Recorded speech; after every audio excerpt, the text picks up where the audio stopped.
Yun mga kaibon, mga ka-Stanley Boy.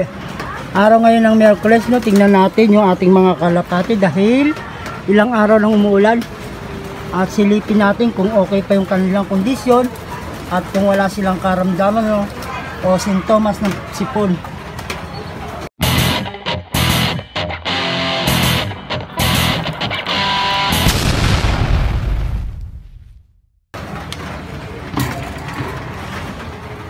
Yung mga kaibon, no, ang ating mga kalapate, oh.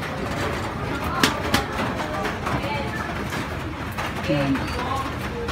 Sesayin natin yung kanilang mga mukha. Yan. Ayan sila, oh.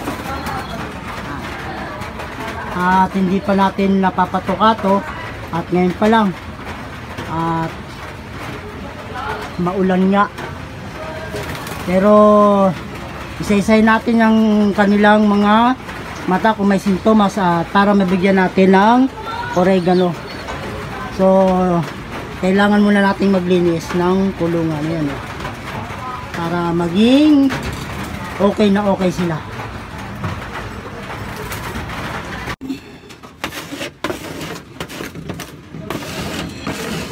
Ayan, mga kaibon, mga ka-Stanley Boy, madali lang yung paglinis ang ipot ng ating kalapate kasi nga basa na. Ayan. Bali, lalagay lang natin sa plastic. Dami, oh. Ilang araw nang umuulan. Siyempre, basa yung ipot. Baka mamaya pagtuka nila sa patukaan, apakan nila sigurado yan yung patukaan nila, kaya kailangan mano natin matanggal yung ipot.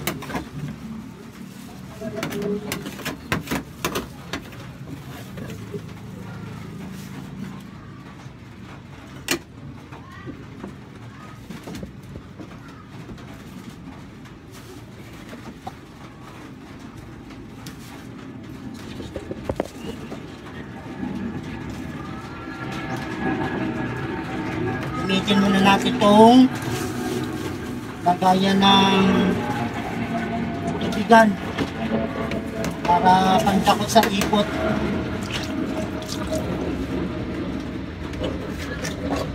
Nilinisan na lang natin mamaya.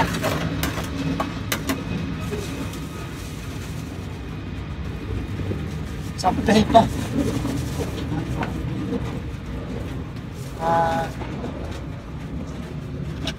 Dito naman sa kabila, may naka-ready tayong tubig. Marami-rami din na ipot dito.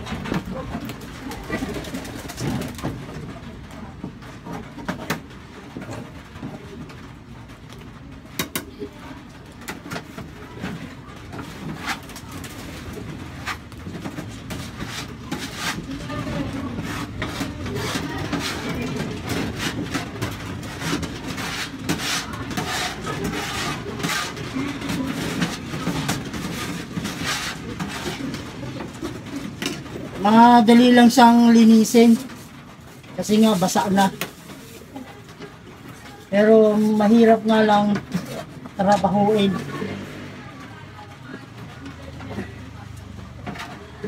Parang ano na sa yung ipot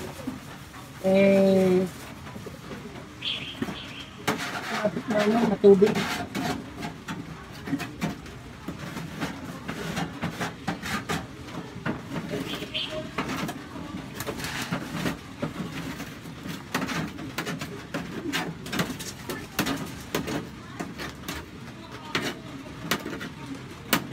Kailangan nating maglinis ng ating loop plier para hindi magkasakit yung ating ibon. Kasi umuulan, baka mamaya dapuan ng sipon. Ayan na, tuloy-tuloy mo, makakasakit na lahat yan. At mamaya sisinipin natin yung kalapati natin. Kung okay ba sila. Bali yan. Ito na yung nakuha kong dumi. At ibabalot lang natin. At mamaya itatapon natin sa basurahan.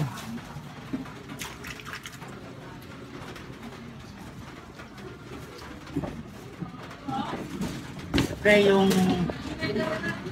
tubigan nila gamitin muna natin. Napang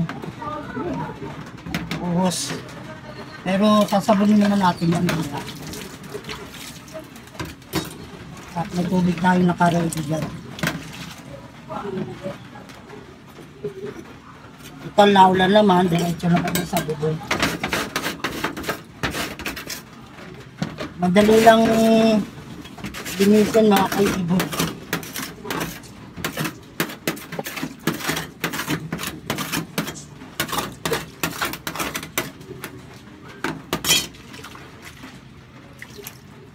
So, may tubig tayo dito naka-ready.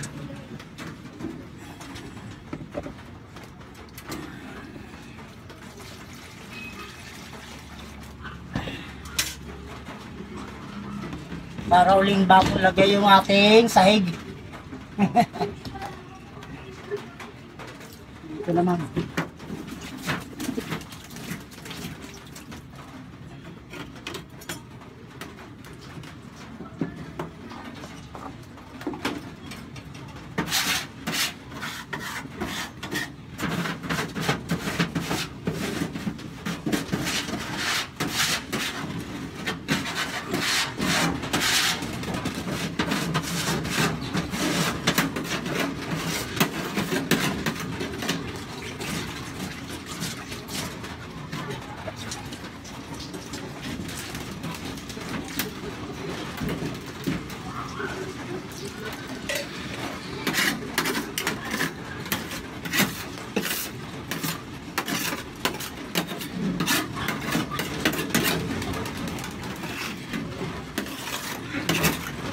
Yun lang mga kaibigan, mga ka-Stanley Boy. Makakapal na yung meron ko eh.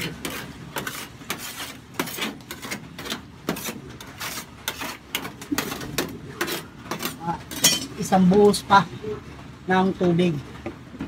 Tsak yan, malinis na yan.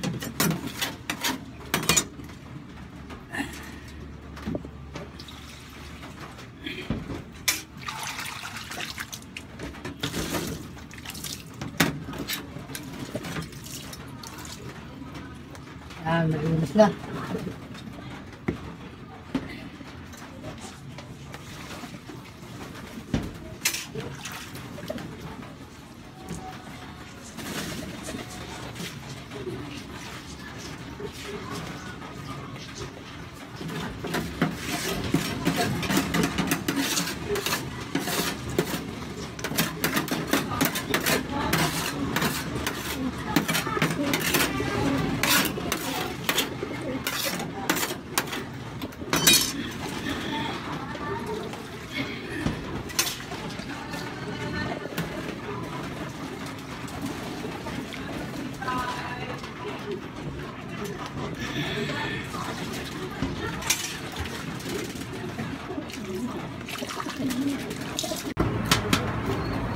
At yan na nga mga kaibon, mga ka-Stanley Boy, at malinis na yung kulungan. Ayan sila, nakadapo na mga kaibon.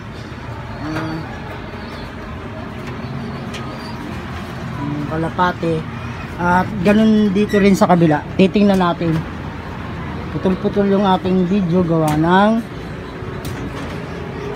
maya umuulan.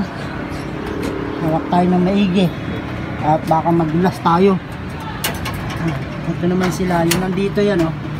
Yan mga kaibon oh.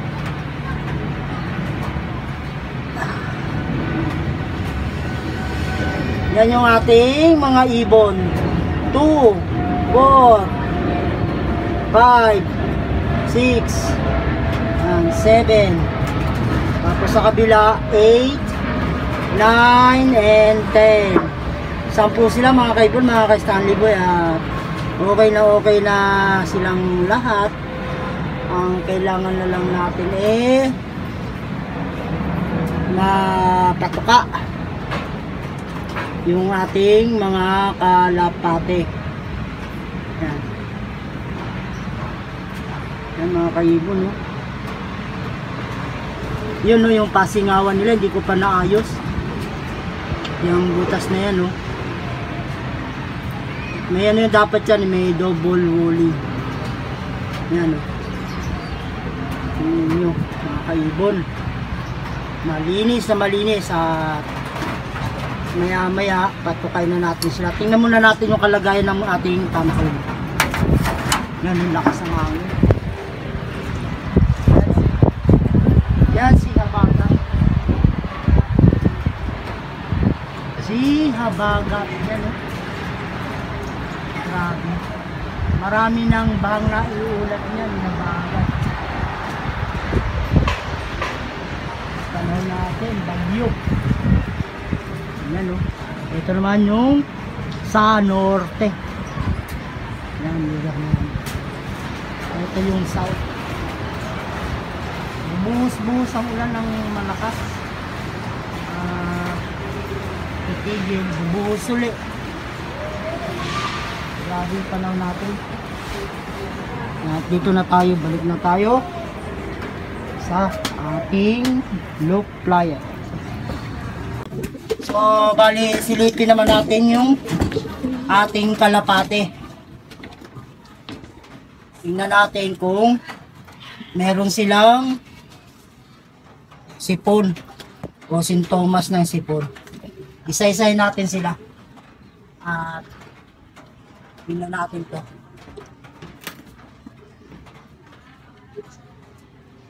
Yan mga kaibon, ito yung isa. Yan. Bali okay naman at walang sipon. Bali ilang araw na itong ulan. Bali 2 araw na itong bagyo.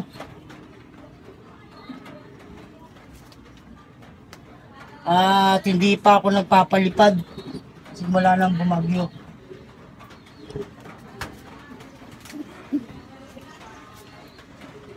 Bali itong ibon na nandito 10 na lahat mga kaibon. Yan.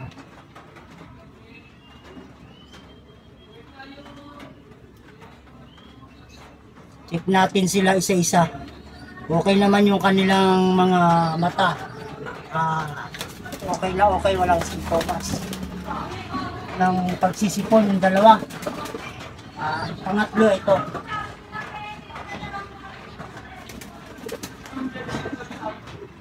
Ito naman yung pangatlo. Yan.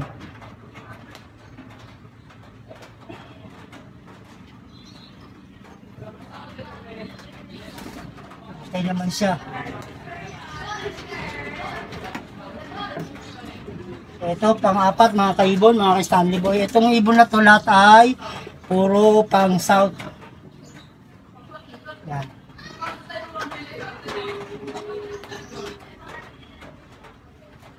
Okay naman siya. At wala. At maya-maya natin yung kakainin pagkatapos natin match. 4 na yun, no? At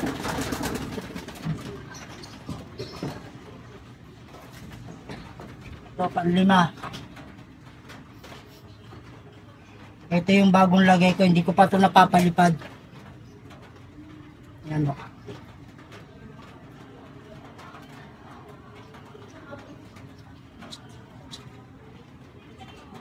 Okay. Maganda yung kanyang kondisyon. Pang-6. Ito nalipad na ito mga kaibon. Puro pang south to. Ang ginagamit ko sa kanila mga kaibon, every other day, oregano. Ang alak, pang-7.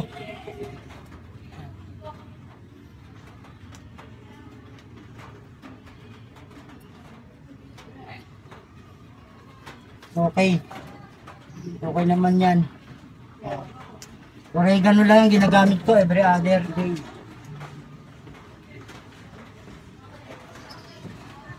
Walo. Ang 8. Ito, bago lang din to. Pang SDR na ring to, mga kaibon, mga ka-Stanley Boy. Pang South Derby Race, FTR yan, no? Bali, okay naman yung kanyang mata. At walang sintomas ng pagtutubig o pagwawan eye cold. Ito pa isa, pang siyam.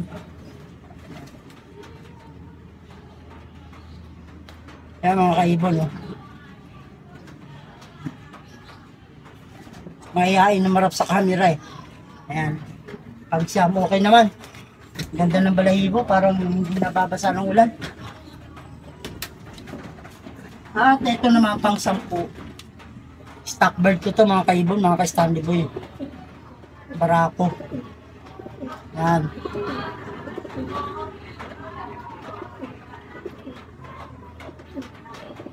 Siyempre, kailangan i-check natin yung ating mga kalapati, mga kaibon, mga ka-Stanley Boy. Kasi nga, nag-uulan, no? At ngayon din, yan, lumakas na naman yung ulan, no? At ngayon din, ibigyan natin sila ng oregano. Ayan yung oregano ko. At yung kanilang look, yan. Okay na, malinis na. Ngayon ito.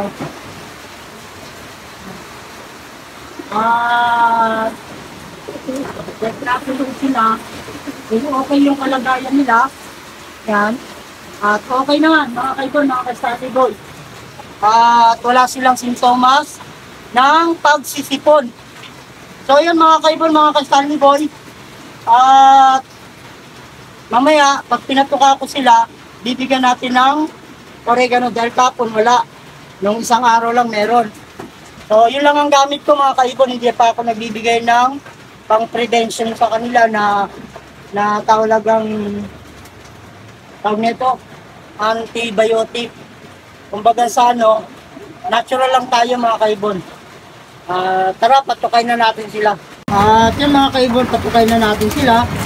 At nandito ako sa loob ng kulungan. Kasi pag dito, babasa ako. Pumasok na ako.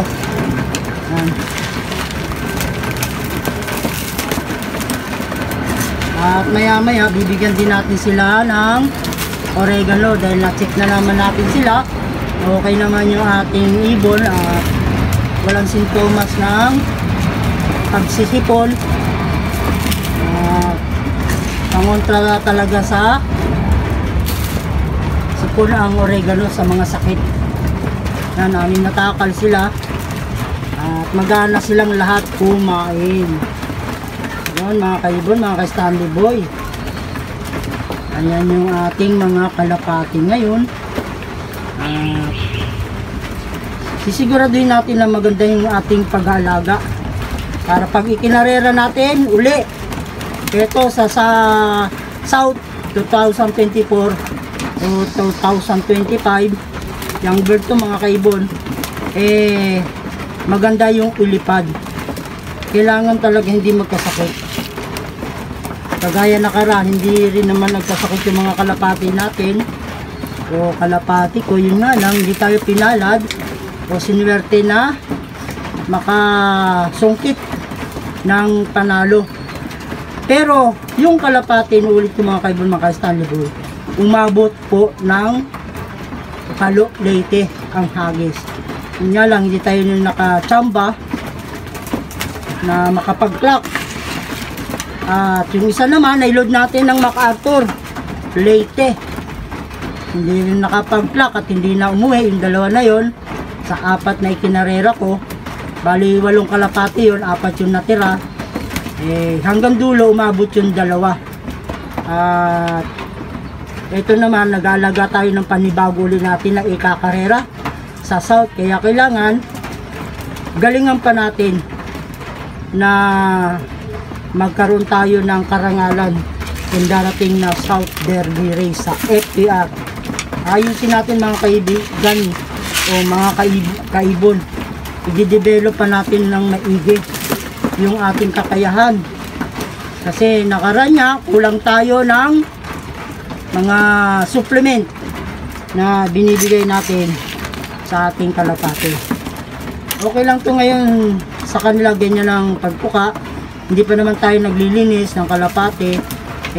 Sa sunod, pag na-plasing na natin itong mga ibon, dito na tayo magpapatuka.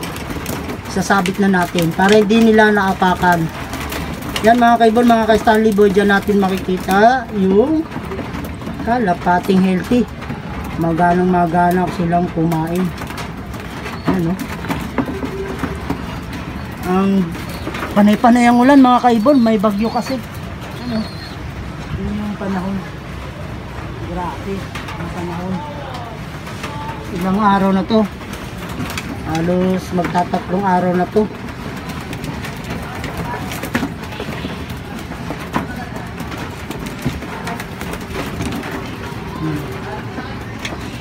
So, yan mga kaibon, mga ka-Stanley Boy. Hanggang dito na lang ang aking munting video. Meron tayo ngayong audio. Gawa nang walang nagbibideo kay maulan eh. Ano? Nakapag-vlog tayo ng maayos-ayos. At nakapag-salita din tayo mga kaibon, mga ka-Stanley Boy. At maya-maya patutukain ko na sila ng oregano. God bless sa inyo mga kaibon, mga ka-Stanley Boy. Ingat kayo lagi, may bagyo. Baha, ang dami.